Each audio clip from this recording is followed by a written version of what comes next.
बिस्मिल्लाहिर्रहमानिर्रहीम। अस्सलाम वालेकुम डियर स्टूडेंट, उम्मीद करता हूँ आप सब खैरियत से होंगे। आज मैं इस लेक्चर में आप लोगों को क्लास 10th के चैप्टर नंबर 9 का पहला मसला करवाऊंगा। जैसा कि आप लोग जानते हैं कि मसले जो हैं आप लोगों के एग्जाम पॉइंट ऑफ व्यू के हवाले से बहुत अहम है। आज हम पहला मसला जो है इसको तैयार करते हैं कि तीन गैर खती नकात से एक और सिर्फ एक ही दायरा गुजर सकता है। तो चले हम स्टार्ट लेते हैं। देखिए ये हमारा जो मालूम है, जो चीज़ें हमें दिया गया है वो जस्ट ये है कि तीन नुक्ते हैं जो एक लाइन पर वाक़या नहीं है। तो इसके लिए तीन नुक्ते लगा दिए और उनको नाम दे दिए ए बी सी, और यही हमारा मालूम होगा कि तीन गैर खती नकात ए बी और सी हैं। और हमारा जो टू प्रूव है, जो हमारा मकसद है इस थ्योरम में हमने जो प्रूव करना है वो ये उसको हम मतलूब कहते हैं। तो मतलूब हमारा क्या है कि इन्हीं तीन नुक्तों में से सिर्फ एक ही दायरा गुजर सकता है, इसके अलावा कोई दायरा नहीं गुजर सकता।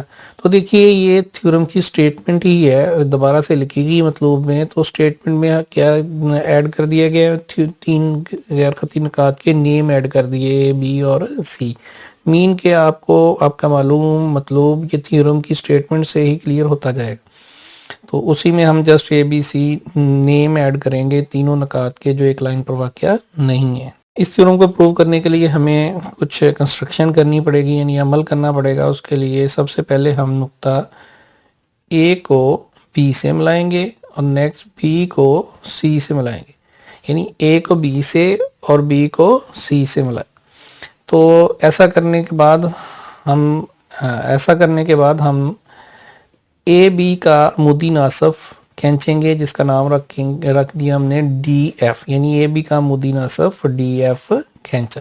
मुदी नासफ क्या होता है कि ऐसी लाइन, मुदी नासफ क्या होता है कि ऐसी लाइन जो किसी किता खत को दो हिस्सों में बराबर हिस्सों में डिवाइड करे, नंबर 1, और नंबर 2 उस पर परपेंडिकुलर हो यानी अमूद हो। तो ए बी का मुदी नासफ हमने डी एफ और बी सी का मुदी नासफ एच के खींचा।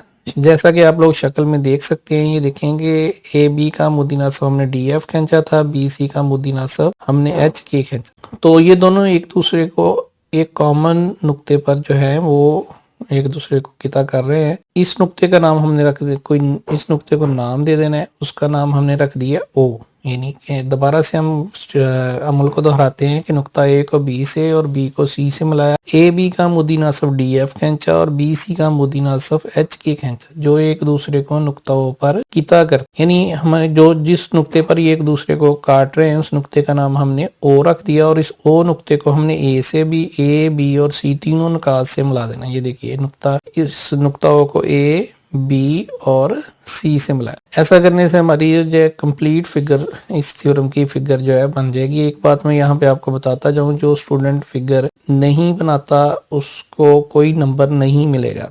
मीन फिगर जो है थ्योरम का सबसे अहम पार्ट। तो ये एक और बात भी आपको बताता चलूँ कि थ्योरम में कुल आप लोगों को 8 मार्क्स का थ्योरम आएगा, जिसमें एक नंबर जो फिगर का होगा, एक नंबर सही मालूम लिखने का होगा, एक मतलूब और एक हम, टोटल 4 नंबर यहाँ तक आप अर्न कर सकते हैं अगर सही कर लें यहाँ तक। तो नेक्स्ट 3 नुक्तों में सिर्फ एक ही दायरा गुजर सकता है, इसको साबित करना है। साबित करने के लिए हमें जारी बात है, किसी चीज को साबित करने के लिए हम बयान देते हैं और अपने बयान की सच्चाई के लिए उसकी कोई ना कोई दलील देते हैं। तो यही काम हम यहाँ पे करेंगे कि राइट साइड पे हम बयान देंगे, जैसा कि पहला बयान आप लोग, और लेफ्ट साइड पे हर बयान के सामने उसकी दलील देंगे कि ये बात हमने लिखी है, इसकी क्या वजह। तो सबसे पहला बयान हम ये दे रहे हैं कि मुद्दी नासफ डी एफ पर हर नुक्ता ए और बी से यकसा फासले पर है। यानी ये जो मुद्दी नासफ डी एफ है, इस पर हर नुक्ता जो है वो इस खत ए बी के एंड पॉइंट जो ए और बी हैं इनसे यकसा फासले। तो ये हमें कैसे पता चला? ये आप लोग ऑलरेडी एक थ्योरम कर चुके हैं, बल्कि 9th क्लास में एक थ्योरम आप कर चुके हैं कि अगर कोई नुक्ता किसी की ताकत के मुदी नासब पर हो तो वो उसके सिरों से मुसावियुल फासला होता है। तो दलील इसकी फिर इस हवाले से हम यही देंगे कि डी एफ जो है, आगे कॉमा, ये देखें डी एफ कॉमा, यानी डी एफ पे बात हमने रोक दी है, डी एफ ए बी का मुद्दी नासफ है, इस वजह से हमने ये दलील दी। तो अगर मुद्दी नासफ डी एफ पर हर नुक्ता ए और बी से यकसा फासले पर है तो इस जाहिर बात है ये जो ओ है ये भी तो डी एफ के ऊपर ही वाक़या है। तो खुसूसन ओ ए, यानी ओ से एक नुक्ता ओ का ए से और ओ का बी से फासला भी सेम होगा। तो ये दलील के साथ फर्स्ट बयान जो है कंप्लीट हुआ। اس کے بعد ہم نیکسٹ چلتے ہیں سیکنڈ بیان کی طرف. تو سیکنڈ بیان میں ہم اسی طرح جس طرح ڈی ایف پر کوئی نقطہ اس کے سروں سے مساوی الفاصلہ ہے اور خصوصاً او A equal to O be ہے، اسی طرح عمودی ناصف ایچ کے پر ہر نقطہ سی بی اور سی سے یکساں فاصلے پر واقع ہے، خصوصاً O B is equal to O C. مطلب یہ ایچ کے ہے، اس پر ہر نقطہ جو ہے اس کے سروں سے مساوی الفاصلہ ہے اور خصوصاً O B is equal to O C. اس کی دلیل سیم اسی طرح کہ ایچ کے اے بی سی کا جو ہے عمودی ناصف ہے، اس لیے ہم یہ دلیل جو ہے دے سکتے. تو چلے ان دونوں دلیلوں کو اگر اکٹھا کر لیا جائے، دیکھیں یہ آپ کو مساوات 1 ہم نے اس کو کہہ دیا ہے، اس کو مساوات 2 دیکھیں O A is equal to O B اور او بی کس کے ایکول ہے او سی کے. مین O A is equal to O B is equal to O C لکھا جا سکتا ہے. تو یہاں پہ ہم لکھ رہے ہیں ڈی ایف اور ایچ کے کا صرف ایک ہی مشترک نقطہ ہے، کیونکہ وہ دو لائنیں ایک دوسرے کو صرف ایک نقطے پر ہی قطع کر سکتی ہیں، ایک سے زیادہ نقاط پر قطع نہیں کر سکتی، اس لیے ان کا ایک ہی مشترک نقطہ ہے جس کو وہ کہہ دیا ہم نے.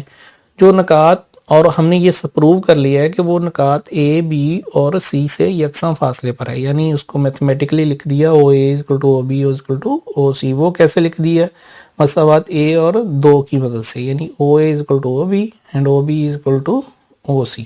اس کی وجہ سے ہم یہ لکھ سکتے ہیں. تو یہ ہمارا یہاں پہ یہ مسئلہ حل ہو گیا. البتہ او کے علاوہ کوئی دوسرا نقطہ نہیں، یعنی پھر اس کا مطلب ہے کہ او کے علاوہ کوئی ایسا اور نقطہ ہمیں نہیں ملے گا، کیونکہ دونوں جو عمودی ناصف ہیں وہ او کے علاوہ کسی اور نقطے پر قطع ہی نہیں کریں گے. اگر قطع نہیں کریں گے نقطہ ہی نہیں ملے گا جو کہ اے بی اور سی سے یکساں فاصلے پر ہو. ایسا کوئی نقطہ ہمیں نہیں ملے گا اس کے علاوہ. تو اس طرح سے اس لیے او مرکز اور اداس او اے والا دائرہ اے بی اور سی میں سے گزرتا ہے. مطلب یہ ہمارا جو مقصد تھا یہ ہم نے پروو کر دیا کہ کیونکہ دائرے کے اگر دائرہ 3 نقطوں میں سے گزر رہا ہے تو اس کے مرکز کا ان تینوں نقطوں سے فاصلہ ایک جیسا ہونا ضروری ہے، کہ ادروائز وہ ان تینوں نقطوں میں سے نہیں گزرے گا. تو ہم نے یہ پروو کر دیا کہ یہ جو نقطہ او ہے یہ تینوں نقطوں اے بی اور سی سے یکساں فاصلے پر، اور اس کے علاوہ کوئی دوسرا نقطہ ایسا ہے ہی نہیں ہے کہ جو ان سے یکساں فاصلے پر ہو سکے.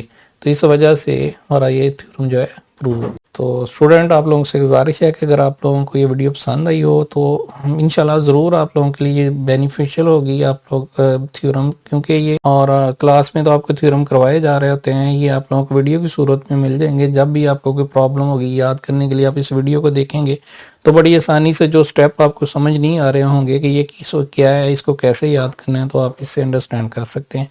تو مزید ویڈیوز کے لیے میں آپ لوگوں سے ریکویسٹ کروں گا کہ چینل کو سبسکرائب کریں اور شیئر کریں تاکہ زیادہ سے زیادہ لوگ جو اس سے مستفید ہو سکیں.